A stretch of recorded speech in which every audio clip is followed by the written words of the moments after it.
যাকে দেখতে পাচ্ছেন, আগে প্রথম এই আপুটার কারবার একটু দেখেন।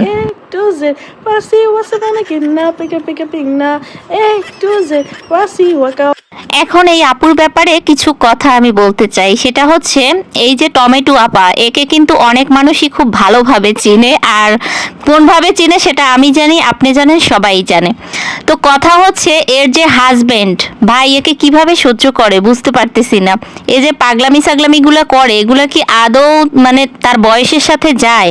মানুষ ভাইরাল হবে বেশ ভালো কথা, তাই বলে এইভাবে একদম এত বাজেভাবে আর নোংরাভাবে কিভাবে এরা সমাজে উপস্থাপন করে বুঝি না। দেখছেন নি কারবারটা, আফায় কক্সবাজার যাইয়া স্ট্যাটাস দিছে সে নাকি ব্যাংককে আছে, বেশ ভালো কথা। ব্যাংককে যাইয়া সে বিশাল একটা শুটকি ধরছে, আর এই খাটের উপর উড়াইয়া সে শুটকির লাগে ঘুমাবে, থাকবে, সে যে জায়গা যাবে সেই জায়গায় শুটকি ডরে নিয়ে যাবে।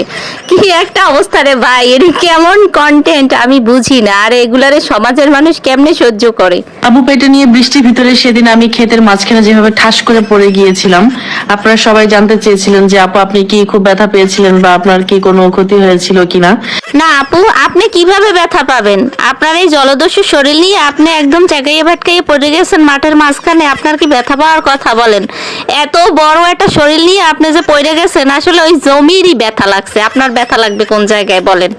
ভাই, কন্টেন্টের নামে এখন বর্তমানে কি চলছে জানেন? শুধুমাত্র অশ্লীলতা, এছাড়া আর কিছুই চলছে না।